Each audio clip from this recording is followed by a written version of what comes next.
Good afternoon. It is my honor and privilege to welcome Mr. Arun Maira on our platform. Mr. Arun Maira is a thought leader and author, as you can see from his headline, but he's also a management consultant and a former member of the Planning Commission of India. He is also former India chairman of Boston Consulting Group and the author of the book that we are here to talk about today, The Solution Factories: How the Leaders of Tata Became Nation Builders. He's also... One second, I want to just correct you. The Solutions Factory, the subtitle is A Consultant's Handbook for Problem Solving. You are right. According to my previous book, which was a good one too, I thought, which I called The Learning Factory, How the Leaders of Tata Became Nation Builders. So there are two books here, The Learning Factory and The Solutions Factory. The Solutions Factory, a consultant's handbook for problem solving. As you know, he worked with the Tatas and then he became a consultant. Yes. My apologies. In fact, actually, there's more than 10 books that Mr. Maira has written. And you can just go on Amazon. This one is the Solution Factory, not the Learning. It's about learning. It's about learning too. So you're quite right. Thank you so much for joining us today and correcting me. And before we start, I just want to ask you, how have the last 18 months been for you, both personally and professionally? Actually, the last 18 months have been probably some of the best months in my life. And that's surprising if people say that they suffered so much during the lockdown, that they felt so isolated and depressed. I found that I had now a gift of time. And time is something that, you can't create. But here, circumstances created time. Time to do what? Time to read more, time to reflect a lot more, and time to, surprisingly, connect much more. Because during this time, people were compelled to get onto Zooms and webinars. I found that I was, in a day, meeting more people than I was doing within 3 or 4 months in so-called real life. One had to, set up meetings and then travel to them, and then a few people could come. So the number of people that one listened to and had deliberations with multiplied by almost an order of magnitude for me. And my days became so full and rich also because of meeting a variety of people that I would not have met before. And I would say here, younger people and people who live in poorer circumstances and who wouldn't be usually invited into those discussions in the hotels and conference rooms that one would go to when there wasn't a lockdown, they were now part of the conversation. So I got to really listen to, I was going to say India and listen to the world. Okay, Mr. Maira, thank you for articulating what has happened in the last 18 months with you so beautifully. Of course, it's been a mixed bag.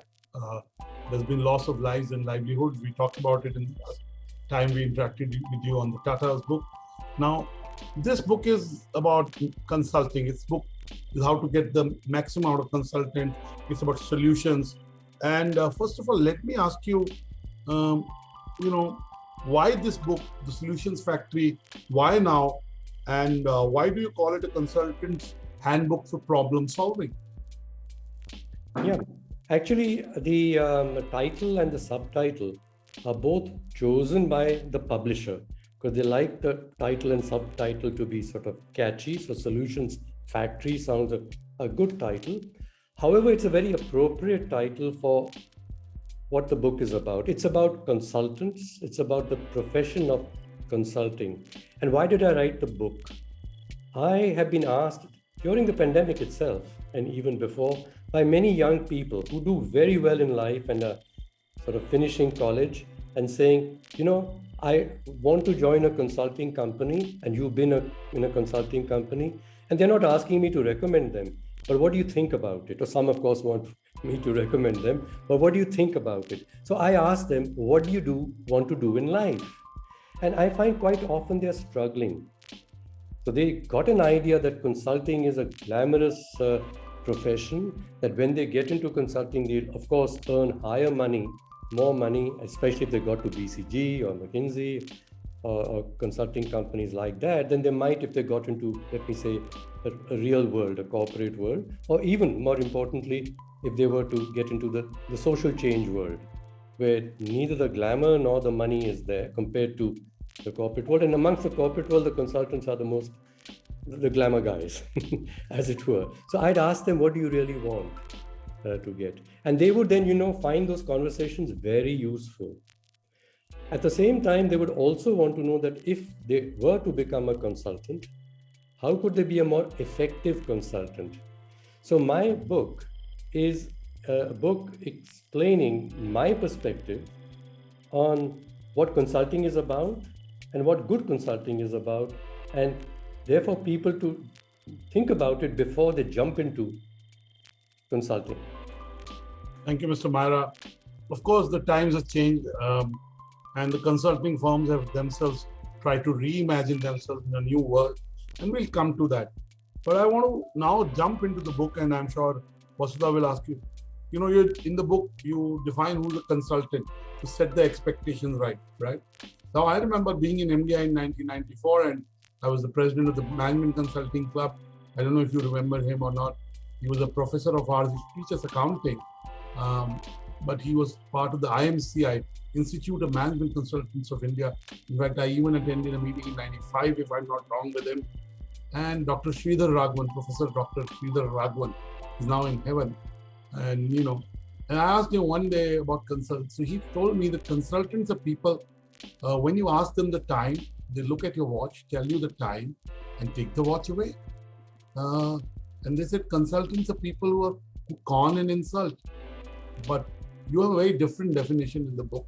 So why don't you tell us the serious definition, which comes from personal experience of not just being a consultant, but also being the chairman of such a large and venerable management consulting practice.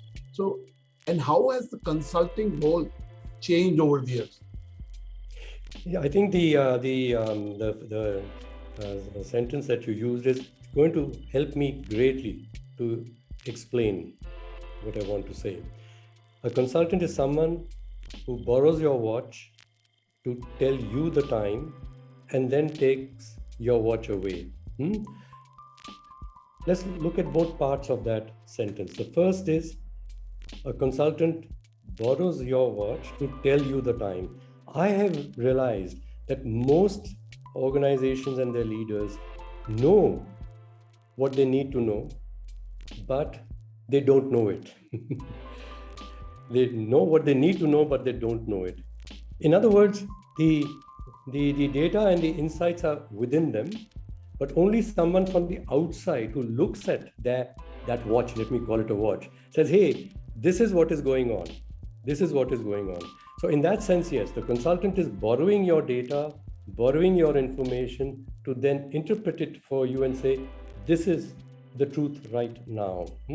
So that's a very valuable service that the consultant provides. But the question comes, why does a consultant need to do this? Why is it that the organizations themselves can't read their own watch and tell themselves what is the time, what is the truth? So we'll come to that. That's where the art of consulting comes. The second part of your sentence is also very important, where you say, and then they take away your watch. And this is why I'm concerned about the profession of consulting as a profession, which is, any profession seems to be, that you must make money for yourself out of it. So what they do is they make you feel that you are no good at being able to understand yourself, and you're going to need me again and again to help you on your journey. So large consulting companies develop what they call long-term relationships with the clients. Means the same company keeps asking you again and again. Quite often it's even the same question, but other questions. In other words, the client organization hasn't been helped by the consultant to learn more effectively, to learn to read signals outside itself and within itself more effectively, and thus becomes dependent on the consultant and pays the consultant money. To use the analogy of doctors, medical doctors, I mean, I go to a medical doctor so the doctor understands me very well because, he's objective and he's professional and could tell me many things or the one or two things going wrong in my body. And then when he helps me, I want him to help me in a way that I don't need to see any doctor again. But doctors who don't make you well enough to be able to look after yourself are good in that sense from his profession, that you keep going back to the same doctor, I trust him, and you pay more and more, and you're back with the medical profession, getting all sorts of different tests and going to all different specialties, like in a big hospital. So big consulting companies do have, many specialists in different things, and you keep getting referred within the consulting company to other specialists. So they've just deprived you of your ability to stand on your own feet and to look after yourself. Absolutely. And later on the book, you talk about, consultants being coaches, being facilitators, and we'll come to, and Vasudha will ask you the question. But I want to ask you a question which is larger than your book. Now, management consultants have been, and management consultant firms, of course, in the book you talk about when management consulting becomes a business, and we'll come to that, and Vasudha will come to that. But you talk about the fact that there are things that money can't buy, right? You have to be coachable, if I can use it, analogy. But right now there is a debate, and there was even in the parliament, it was tabled or was about to be tabled. There was some discussion to ban foreign management consulting firms from India. While they're very prevalent and they work with state governments, they work with ministries. I mean, you talk about McKinsey, BCG, Bain and Company, A.T. Carney is just called Carney now, right? And then there are many specialist ones. There's Roland Berger, or there's Arthur D. Little, and then I can tell you there are many others. And they've made a contribution. But sometimes the Indian consultants who used to work for these foreign management consulting companies have now started their own internal Indian management consulting firms, and they are propagating this notion of getting them banned. Do you see this? What is your commentary on this thought process of banning? I don't think it'll happen soon or happen in a hurry. I can't say it won't happen ever. But what's your point of view? Well, I've got some experience with this. I didn't know that at the moment, as you say. There's some discussion on, all right. Among very prominent MPs. Right. When I came back to India after my 10 years of being a consultant internationally, operating out of the USA, but consulting with companies in Europe and in South America and even in Asia, from the USA at that time, I came back to India itself and to help with BCG's growth in India. And I was sort of called the chairman of their new practice in India. And this was when the UPA came into power in 2004, if you remember, after the India Shining experience of the NDA government, that, the NDA sort of had said that we can make India a very attractive investment destination for foreign investors, and to tell them the story of India, that India is now, shining, markets are booming, and it's a lovely place to come and put your money and make more money. There was a reaction to that from the population and the voters, and the BJP got a shock that they expected to be, brought back with a larger margin.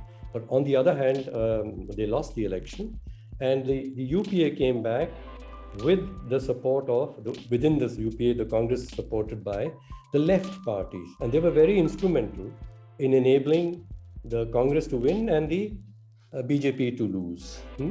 And the view of the left parties, as well as I would say a large part of the socialist wing within Congress, was that, look, the people of India haven't been benefiting from this new paradigm of growth since the 1991, where you open yourself to foreign investment and foreign ideas, and foreign companies can come and they can appoint their CEOs of their choice or bring their own CEOs in from abroad. And so, yes, we are connecting with the world and the world of modern ideas. But the people of India weren't benefiting. The stock markets were booming, no question about it. And India, during that time, was attracting more FDI than it had before. But were the people of India benefiting or not? And so this was the mood in which the UPA came to power, with Dr. Manmohan Singh, the author of the first financial reforms to sort of liberate India from the socialist ideas, to make it more capitalist and more open to foreign trade and foreign investments. And so within the Congress party itself and the UPA, there was Dr. Manmohan Singh and there was Monte Ahluwalia, who was a Western trained, a very eminent economist who was made the deputy chairman of the planning commission with the prime minister chaired himself. And so they said, we must get, and why not? We must get, modern ideas from elsewhere in the world and to help the development of our country. So they invited senior people from the various consulting companies who were already in India at the time. You named almost all of them at the time. So one person from each, as it was, depending on that person's knowledge and speciality, to be an advisor within, a member of some of the committees that they had created to review the progress of the previous plan that was underway.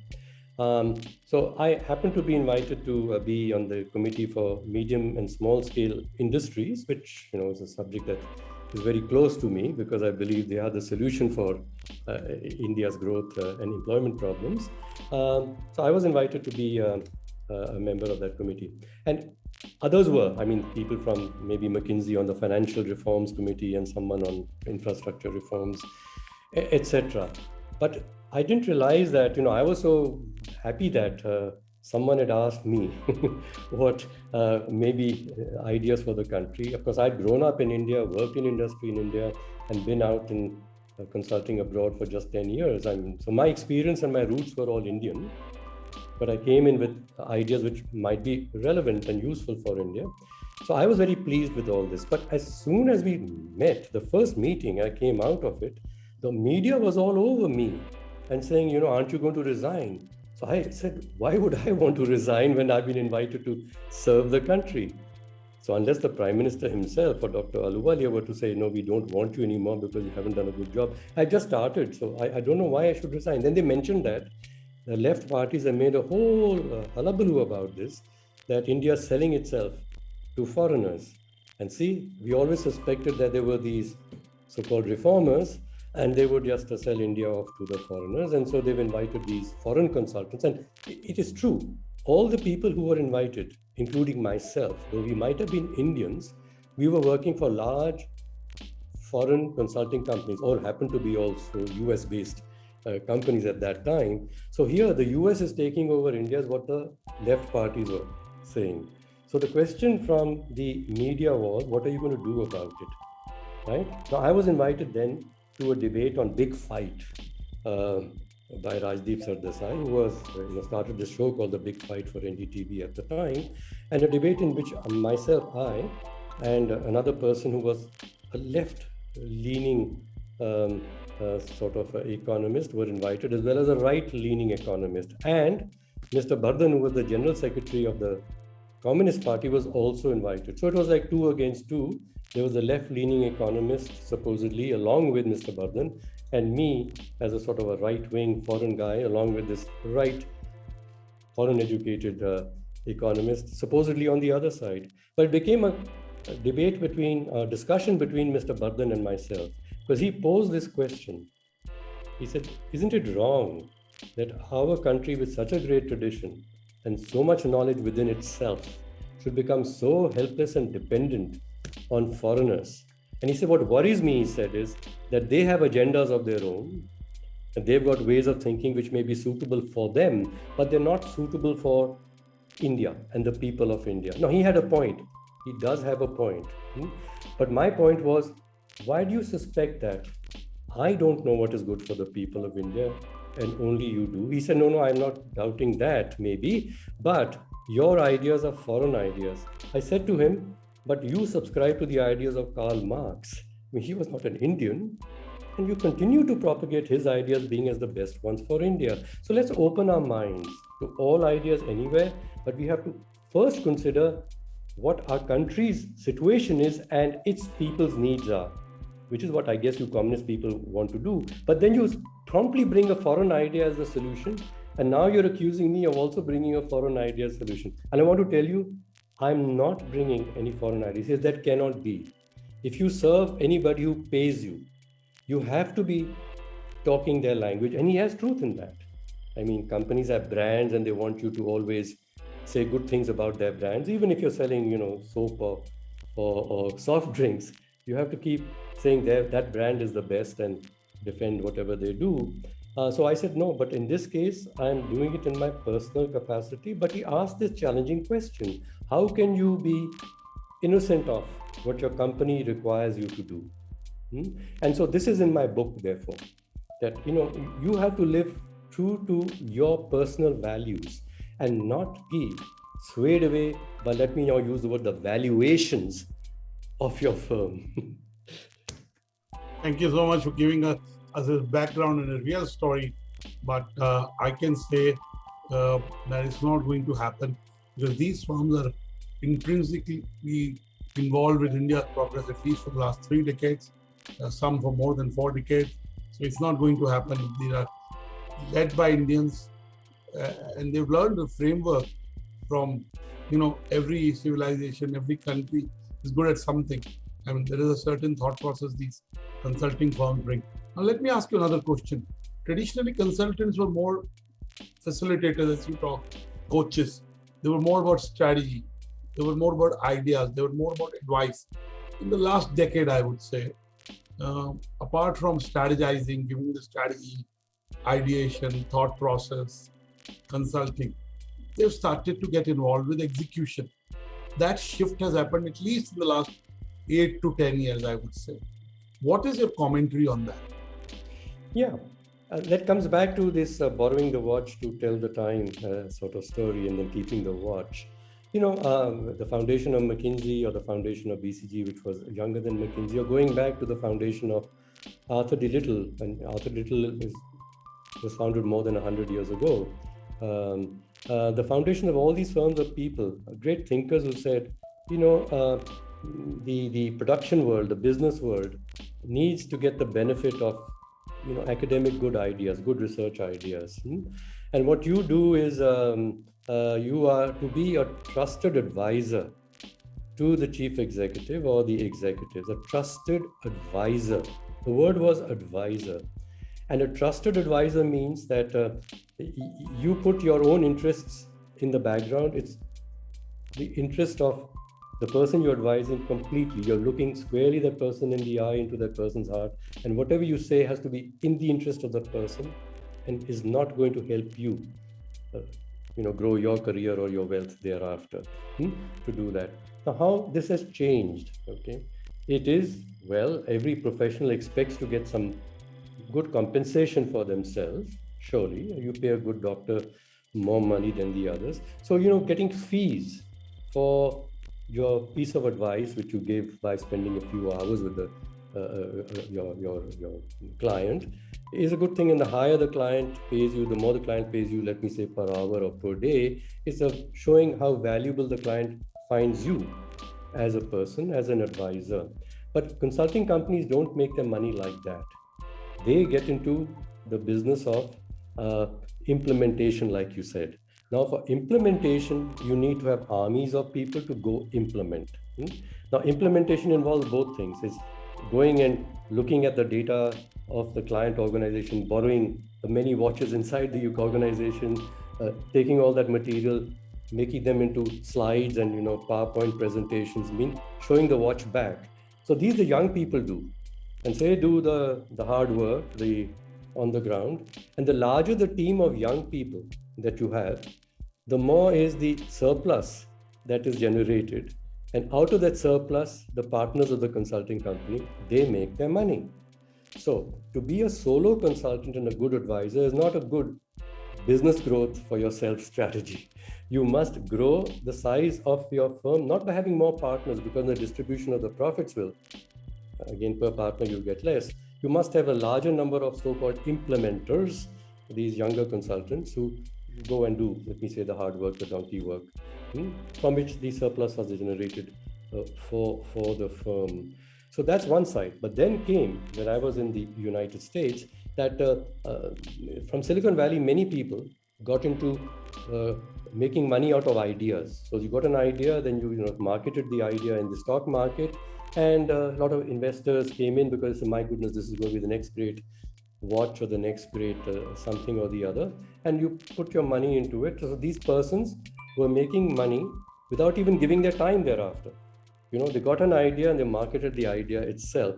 So many consultant companies, partners themselves began to say, This is an easier way to make money. Here, in the way they are working, I've got to go give my time and sit and listen patiently, calmly to some CEO who's showing himself off, but I've got to be nice, otherwise I don't get the business. I mean, this is painful work sometimes, and it's hard work also.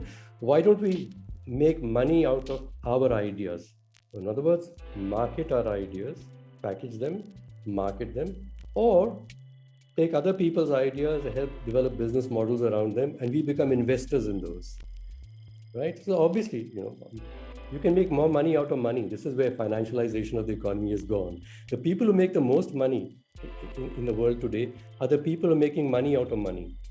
Their money is not invested in creating real organizations on the ground, small enterprises, which it's a struggle to get profits out of them. You make money out of some shares, you sell them very quickly and put them into other shares, and you go on in this whole way. So this was then the method of making more money, which the consultants also said, why can't we be participants in that? So when you're in that, your motivations become quite different to the motivations of a trusted advisor. And this is what I began to see, the deterioration, if I can use the word, of values within the consulting profession. Thank you, Mr. Maira, for being so candid. And of course, I would say Mr. Maira doesn't really need an introduction in India. He was a member of the Planning Commission. He was invited. And I wouldn't call him just a thought leader and author or somebody who had a corporate life. But I would say he's a true nation builder, because whether it was the Tatas, whether it was BCG, whether it's the Planning Commission, whether through his books now, he's contributing to the process of nation building. Let us come back to the book, The Solutions Factory, and I'll get Vasudha to ask the next set of questions. Vasudha, all yours. Thank you, Dr. Batra, and thank you, Mr. Maira, for coming on this platform. I'm not going to, when I read the book title, when it said, Consultant's Handbook, everything you just described right now, talking about consultancy and how firms work and how they have deteriorated in values, that is what I was expecting to kind of read about when I entered the book. But for anyone who's watching, that's not what this book is about. It is actually very personal. It's your personal stories, your personal lessons, and they have been so well organized and spread out through the book that, in fact, after the first two stories, I needed to take a walk. And I know you also have a story in there about taking a walk. So when I was reading that, I was like, I did that. So I actually feel like this book can be really read by anyone. And I know you said that it's the publishers who say that, who decide the book title and the subheading. But I wanted to ask you, who were you targeting this book towards? Is it were you on board with just calling it a consultant's handbook, or were you hoping to reach out to a larger audience? That's the important question. And Vasudha, firstly, I must say that you seem to have read the book and really understood it. Your slip of the tongue when you were introducing me, when you said the learning factory, this book is about learning. So I know you study linguistics, and so you know that, you can find words or ways of saying what you really mean. And I think you meant it. And I'm glad you mentioned it that way, because this book is about learning. This book is about how organizations and their leaders learn about what they aspire for, and then learning how to work with people within their organizations, as partners within their organizations, and with maybe other stakeholders around, to collectively achieve what they aspire for. So they are journeys of learning, what do we really care about? What do we really want to achieve in our lives? And what is it that we need to learn to do to be able to achieve what we want to achieve? So as a consultant, I always found that these were the keys. Helping people to listen to themselves.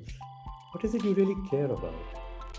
Why would you want to be struggling and slogging and working?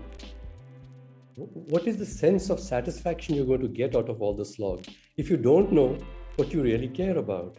And then it can't be just your personal caring as the CEO. The people who are also slogging along with you, they must also be feeling that their lives are worth it. They are slogging for creating something that matters to them also.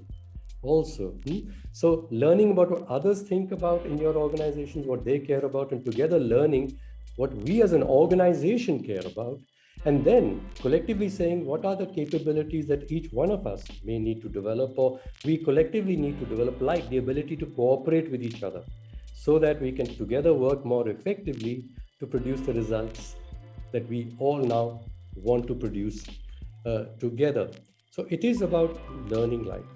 Now, I was targeting this book, like was asked to me in the beginning, to young consultants who, or potential consultants who come and ask me these questions. Some who say, should I join consulting? What is it about? And others who are already into consulting.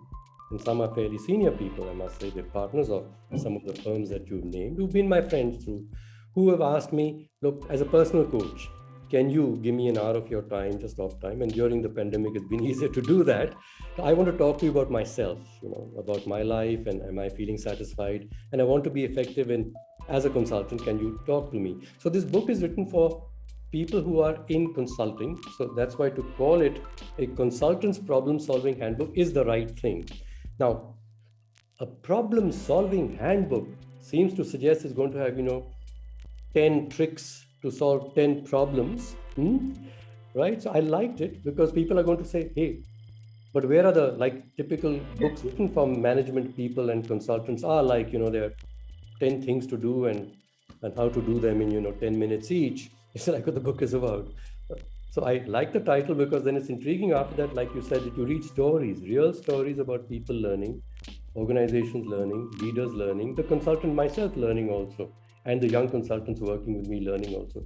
It's about learning together to produce things that we collectively want to produce. And the relationship between the consultant and the organization is the one that Dr. Batra has already reminded us of, that the consultant is not part of the team that is together going to be working to create their results. You are like a trusted advisor to them. You cannot be and should not be the executor of the results, the implementer of the results, because then you are actually taking away what they should be doing. Of course, in taking away what they're doing, you get paid for it. So your own income streams keep increasing, and the other organizations going to have to keep, earning more to pay you more. So in some sense, you're overall weakening the organization. Certainly, you're weakening its growth and its sustainability by preventing it from doing the work itself. Thank you for explaining that. Actually, I was also wondering that same thing, because you do put I was wondering about the structure of your book too, and not just the fact that you have all these short stories and they don't necessarily all go chronologically, because you've also added stories about, you've added some poetry that you've written in there too. Where did those ideas come from? What made you want to add those small anecdotes? Are those things that came in afterwards when you were like, okay, these are the lessons I want to sort of give to consultants, and I'm going to add these too? Or was it more of a cathartic process? While you were going through it, you kept adding these short stories? Well, yes, actually the publisher made it easy for me to write this book, because the previous book, the same publisher, Penguin, the previous book in Learning Factory, they told me to write it in that style. So you're talking about, a time which was long ago for me, because that was when I was with Tatas in India until 1989, before I became a consultant. But some of the stories that I had been sharing as a consultant with my clients, or generally talking to young people and writing about it, said, are really sort of timeless stories of leadership, of leaders in India helping people to together create enterprises that India would be proud about. But tell it as stories, don't give numbers and stuff. There are not books written about monetary contributions or the financial contributions, economic contributions of the Birla Group, the Tata Group, and so on. Just, the insights about how leaders make things happen. So write it as stories. And I found the reaction was very good, because many people read and said, we understand real life through stories. And that's universally true. You give me a spreadsheet of numbers, I really don't understand what the reality is and what you're trying to say. You tell me a story and I get it. So it was written as stories. So then the publisher said, hey, there's a second period of your life after you left Tata's for these 20 odd years. You're a consultant. Why don't you write your insights during that time also as stories? So I said, yeah, I'd love to do that. So during the pandemic time, you see, we had time to write. So I was enjoying just reflecting on, and I made the list which kept growing about the number of incidents and and stories during my consulting life, which I was recollecting now, and why? Why do I remember those? What was special about those situations? What did I learn out of those situations? And it comes from that. Because you remember occasions when you learn something, because that learn what you learned stays with you, and you recollect a great teacher, you recollect the way the great teacher brought you a lesson. All children remember that. So it came to me naturally that let's look for what I have learned when I learned it, and let me write about those situations and those stories. And I hope that therefore those stories will be more legible, more readable, and it was easier to write also. Absolutely. I actually really like the fact that your lessons were also just like right under the heading of every chapter. You just had your lessons. Because I remember reading one of the chapters and I was like, because normally you expect that at the end. So this is the lesson of the story and this is what you learned, or this is what I learned. And I was like, oh no, it's already there. So people know exactly what they're going into, and they're going in for the experience. At least that's how I felt I was doing, when I was going in for the experience then, because if and when one thing, just read through the lessons too. But it's really the story that's the crux of the book, and that's where the lesson like really kind of just hits home. And I'm sorry, I'm going off on my own little rant. There is a question at the end of this tunnel. But yeah, when you were going through that structure, was that structure also something you sort of did in your old book, or was this, even when you did it in your old book, like what made you decide on this sort of brechtian model of chapters? Yeah, you're right. You see, I have 20 stories, and in the previous book, I forget how many stories there were, but there are a couple of dozen stories. I mean, if you were to get a book with 20 chapters and there's no connections amongst them, you would, to your point, not get what are the lessons here. So there are probably just 3 or 4 lessons, deeper lessons, life lessons in this book. So then the stories I found that I could be bunching them into these 4 or 5 categories, and each of those categories is about some lesson. And so that's right. So if I just open the book to say, what are those the sub-chapters? First one is, who is a consultant? Right? It's about the first story, and the first chapter or the first set of stories is about purpose and ethics. Purpose and ethics. Then the second one comes into learning, what the subject we're talking about, listening and systems thinking. And so many stories illustrate what learning is and how learning happens, and what listening is and how listening can be improved in the consultant and in the world, and what is systems thinking. So stories that illustrate something complex like systems thinking. And then the last set, which is creating a better world. It comes to, I feel all of us as human beings must help to create a better world around ourselves. Why? One is the ethical reason. Let's not be selfish and create only a world that suits us. The world must suit other people also. And then there is what I would say, a scientific reason. Unless the world around you is healthy and good, you cannot be remaining healthy and good. I think the pandemic has taught us this, that it's all very well that now you've got certain countries who have a large amount of money, who are then trying to vaccinate only their own people, and saying, then what is the world going to be like? We'll have to shut ourselves off, not let our people travel to other parts of the world where people are poor and don't have these vaccines, and they can't come to see us anymore. So this is going completely against this whole idea of globalization that started in the 1990s, that whole world is one, people can travel everywhere and so on. And here we are. Their ideas, mix with cultures, get everything in there, get all the good out. Yes. So I put these 20 stories into those 4 categories, and they're illustrating something deeper, each of them. Yeah. And one thing I also, just telling you all the parts I like of the book, one thing I also really like is how much you just like very plainly talk about other people and the lessons that they shared with you. And there was also the survey that you mentioned where young people kind of told had to do a survey, and it was presented, and they said something like they believe, like 80% or more people believe that the key business role is to develop societies, not profit. And it was a very nice anecdote to add in there. And it was like, because a lot of times when it's just also like a book that's giving you advice, you expect it to be very much about the person's perspective and their stories. But the stories are very much, there's a wide range where you're also talking about all these things like you're just saying, there's a nice preface where you talk about, well, this is how it's changed, this is how the values are deteriorating. But also, there are people now who really want to do better for the world. And we need to encourage that. And I think maybe this is just my perspective, like you're trying to say, well, it's already there. Let's make that happen. I find that's a very important and interesting that you pointed out that story that I've reported about 80% of the management students around the world, and this was in a big, very well done international meeting in Cleveland at the Case Western University, which was, they had gathered the deans of the management schools from around the world. They've got an association of their own and teachers of management around the world, their association, along with the UN Global Compact, which were companies, leading companies who wanted to change the way companies work so that they would also help to make the world better for everyone. So it was at that meeting. And so the participants in that conference were entirely students of management, as well as teachers and deans of management schools. So the survey was done by the management schools of their own students, and they said this, that they believe that the purpose of business should be to improve the world for everyone, and that they believe that corporations are not doing it, and that what they're taught in management schools doesn't help them to do it.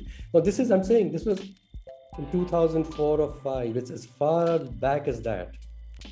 And so here we are, some 20 years later. What has changed really? The management schools continue to teach, or have been largely continue to teach the same things. Corporations have been even more focused on their bottom lines and shareholder valuations than the conditions of the environment and the society.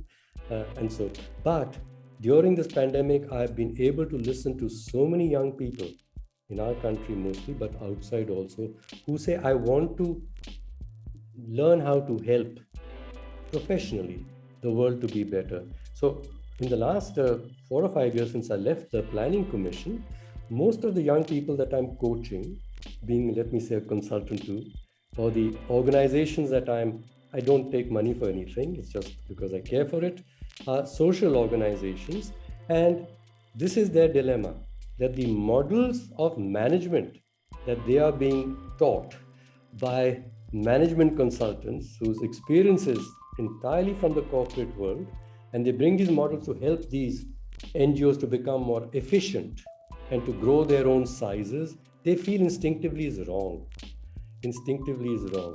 My point though is that there are so many people who are creating organizations to help the world be better for everyone, and they're looking for new ideas and new models. And so therefore in my book, I have brought out what must change in the corporate model itself, but more importantly, what is the new model which social organizations as well as corporate organizations need to adopt if they really want to contribute to make the world good for everyone. And I think that's what the book also accomplishes really well. Like, it's presenting ideals and values, but it's not being idealistic. It's being very much realistic about what we can and cannot do. Or not can and cannot do, but again, it's you're a consultant. This is lessons. We can take it the way we, and it can be adapted to any person, which is why, again, I was like, I think this can go to a wider audience. I think a lot of people can benefit from reading this, because I myself was very surprised by it. Now, I also want to go to one point. You did mention like this part where you said, listen to those who are not like you. And I noticed that you have other books where you said the same thing, either as a subheading or even as a title. Can you tell us about that a little bit? Like, why is this such a core lesson or core point that you're trying to make? Yes, so I used the analogy of a doctor earlier, consultant as a doctor. What a good doctor does, a good general physician in particular, as you know, he will listen to you and say, you're feeling unwell. Where are you feeling unwell? When do you feel unwell? What is your view on why you're feeling unwell? They listen to you and they help you to articulate for the benefit of the diagnostic also, but even for yourself, to listen to yourself. It's like, borrowing your watch, as you said, to help you look at the time on your own watch. And therapists, of course, do this very well. I mean, that is their business, therapists. That's actually what I was thinking about when I was reading. I was like, this sounds like a therapist. Yes, but good therapy is that they call it non-directive counseling. It's non-directive. They don't tell you the solution, but they help you to listen to yourself and to figure out for yourself. Oh, now I know why I feel depressed. Yes, it's something I could do about it myself. Yes. Now I know why I'm feeling, for example, angry with somebody, and what is it I could do about it myself, and so on. So listening to another person is very, very essential if you want to be a good professional doctor, a good professional consultant, as well as, if I'm going to say, a good human being. Human beings must listen to other human beings if you want to have compassion for human beings.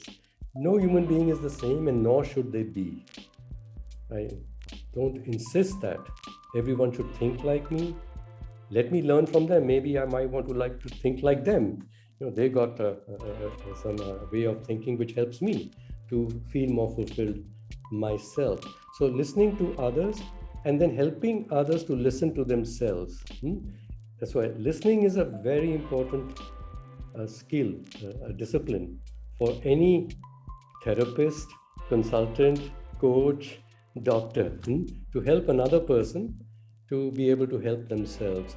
And I think this would be a universal discipline. It is not so. Today in the world, we are not listening to anybody. We are taught from school onwards to make our points more clearly. The best speaker gets the prizes. The best winner of a debate who can put down the other person's argument gets the prizes, not the person who listens to the other person's argument, say, why does this person believe this? I mean, his logic may be wrong, but there's a reason why this person so passionately continues to want to prove a point. What is this person's belief? What is the history of this person to make this person come to this belief? And in the world today, there's so much dissonance between people like us and people who are not like us. And social media is making it worse. In social media, because there's so many voices one can listen to, because of the reach of social media, one is naturally compelled to, restrain oneself and stay with things that one can understand more easily. And the things that one can understand more easily are the same sort of things that one already knows. So one stays with groups of people who think like oneself. And of course, the algorithms of social media, in fact, make it easier for you to do that.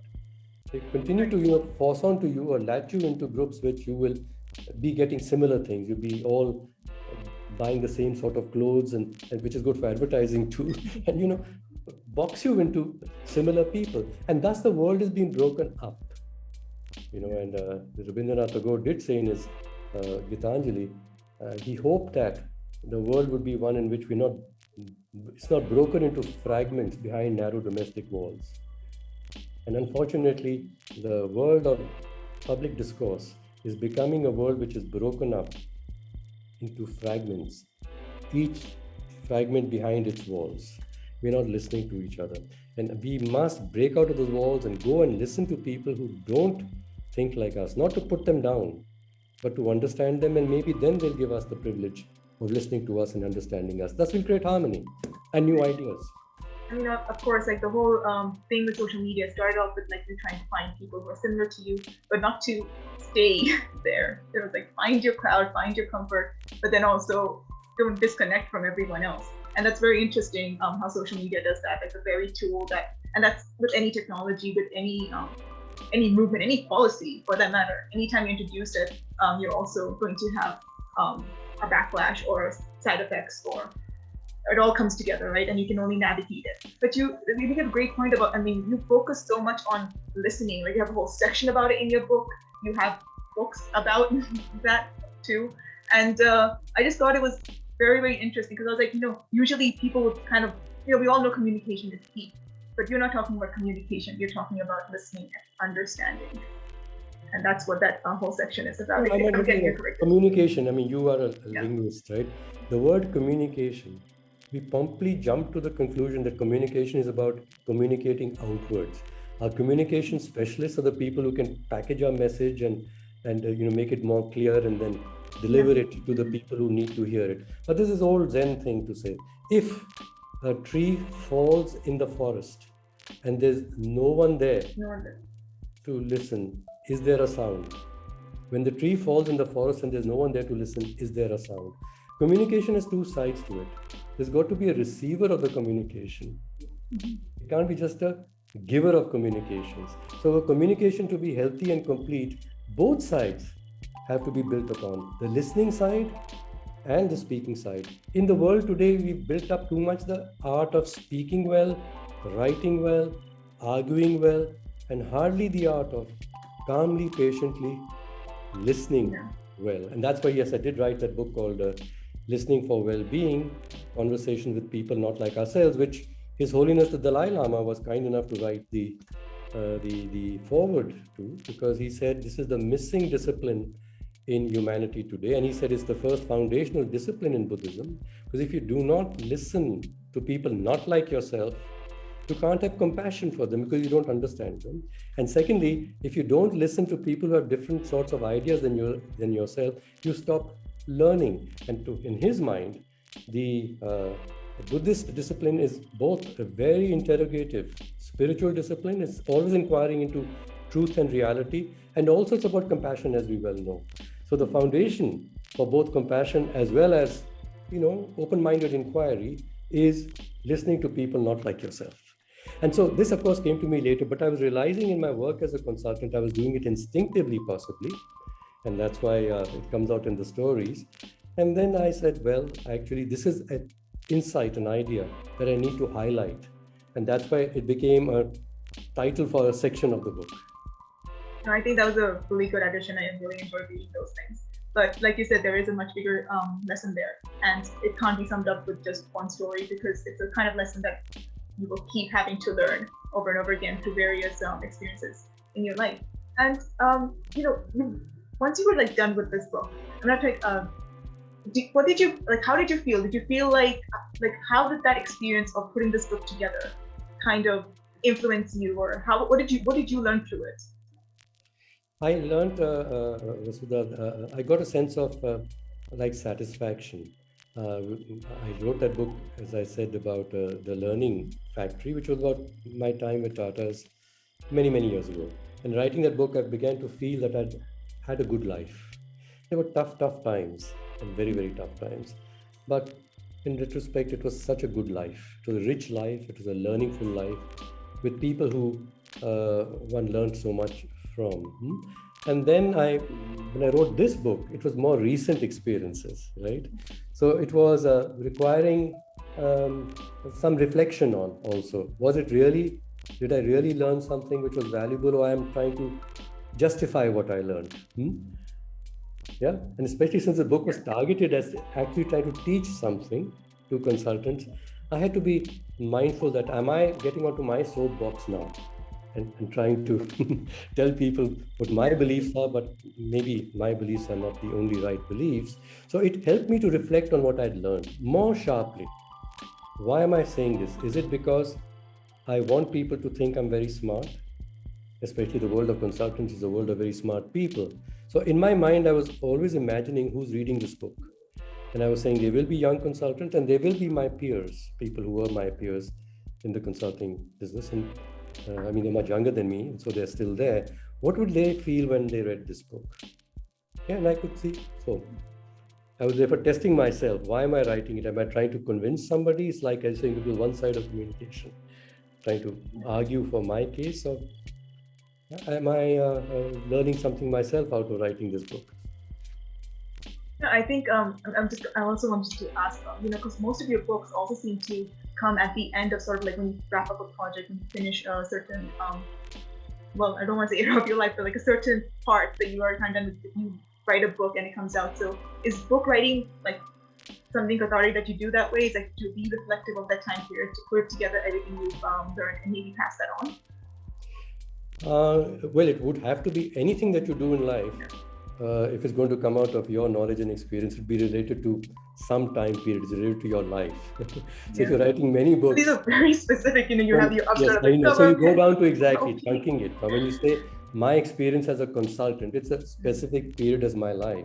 Yeah, I was officially a consultant since I left Tatas as being an executive.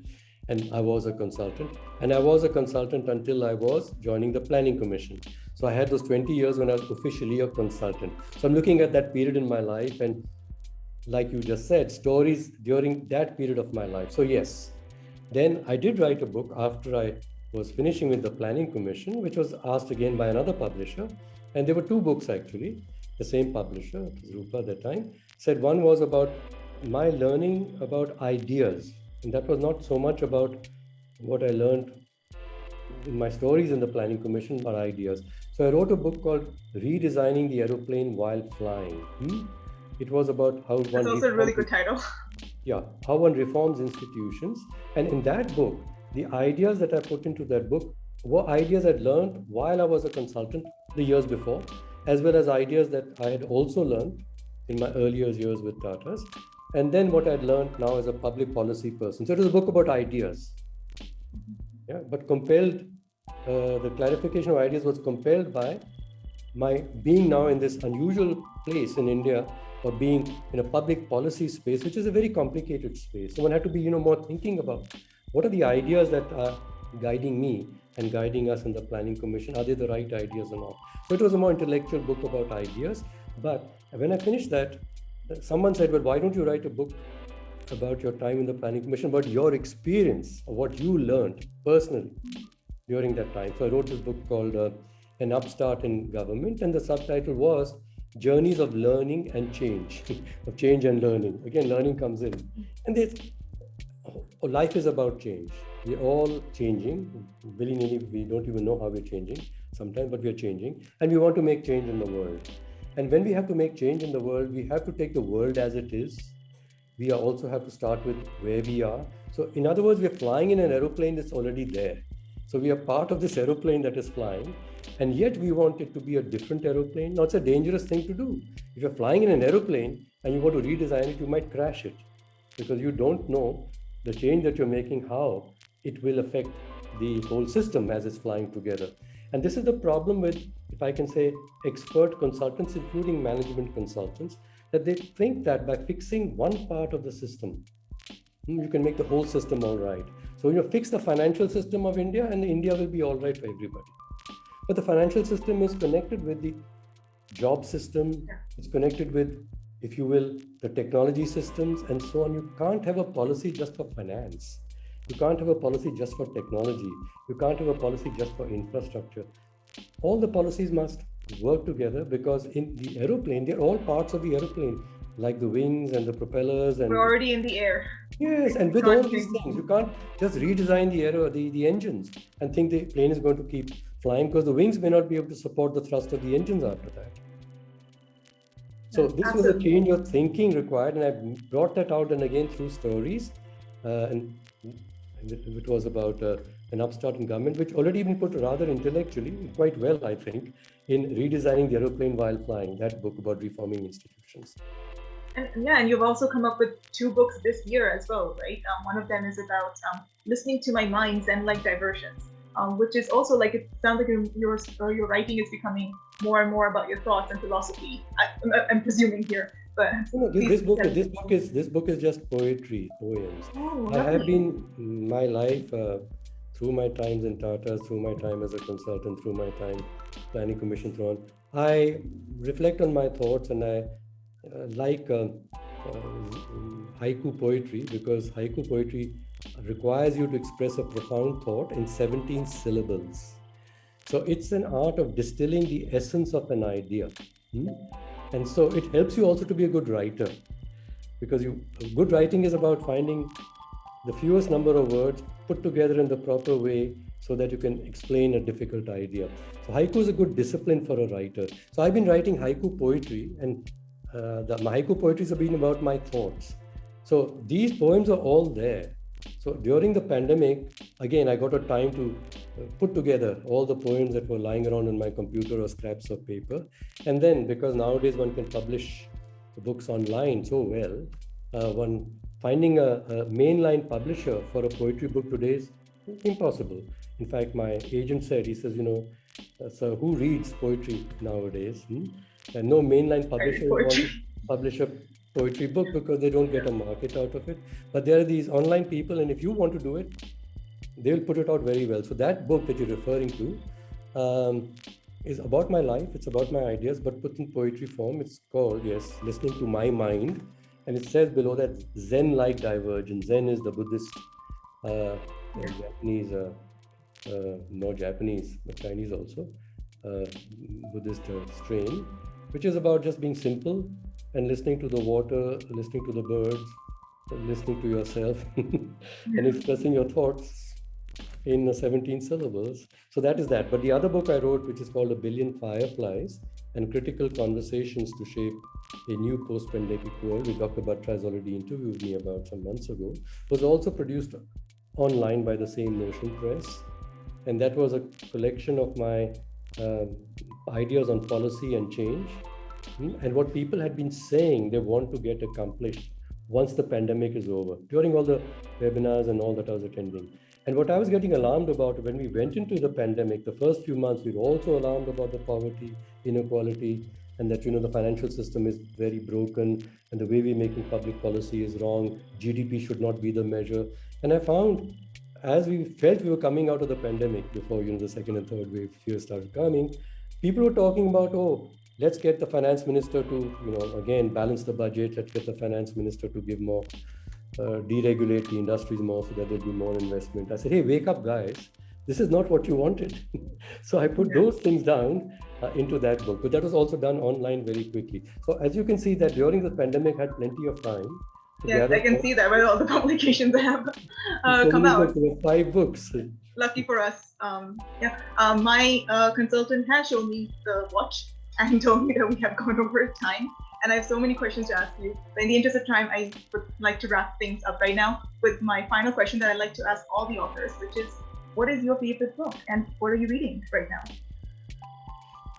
I'm reading about 5 or 6 books right now, and I tend to do that because, there are many subjects that need to get connected. Okay, the 2 or 3 books that I'm reading, what I'm exploring through the 2 or 3 of them is the science of evolution.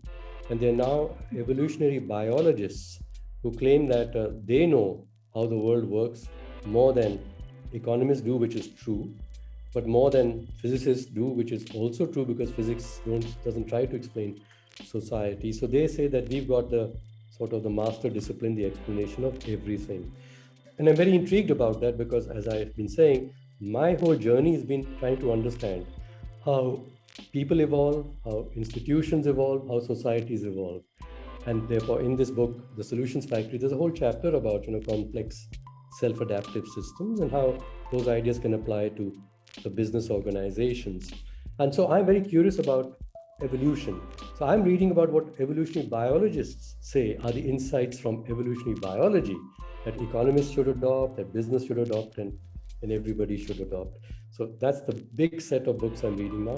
I continue to read books on global economics and the change in the idea of economics, because I do feel that economics is needing to go through a paradigm shift, and there are new thinkers in economics who have been kept aside for the last 20 years because the celebrated paradigm of the business of business must be only business has been ruling economics and sort of pure free trade ruling economics. But these people have been cautioning and saying, please don't adopt that so blindly because it won't be good for the world, as we're finding. So also picking up those authors and they're saying more recently. So that's presently the set of books. All right. Thank you so much for coming here today, Mr. Maira, and sharing the book with us and sharing your experiences as well and what books you're reading. I'm going to go check those out too. And thank you everyone who came in to watch this live, and anyone who missed anything, you can always go back and watch this on YouTube, LinkedIn, Facebook, all those nice social platforms, except for TikTok. That was an old thing we realized. This was Mr. Maira, and his book is The Solution Factory, a consultant's handbook for problem solving. Although I feel anyone can read this and gain something out of it. Thank you, Mr. Maira. Thank you, Vasudha. Thank you very much. And thanks to the Business World team. I just love your platform and the conversations. Thank you for inviting me.